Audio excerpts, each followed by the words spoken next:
My name is Kelly, and I sought orthopedic treatment for surgery in both of my hips. I had arthritis in my left and right hip.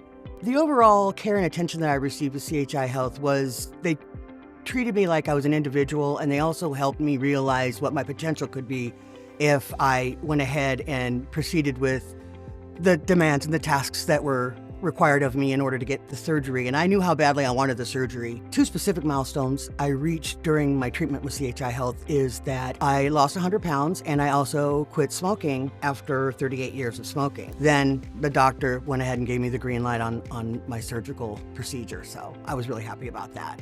After surgery, I would say my major milestones would be just the general everyday being able to clean my house and take my dogs for a walk, go hanging out with my grandchildren, taking them to the zoo, being able to go through the grocery store. It was the simpler things in life that I knew I was making major milestones and progressing in a way I would want to progress. The advice I would give someone coming to CHI Health regarding orthopedic surgery is to listen to your doctors. Do everything that they tell you to do because they will guide you in the right direction and help you accomplish the goal of becoming a better, healthier, happier you.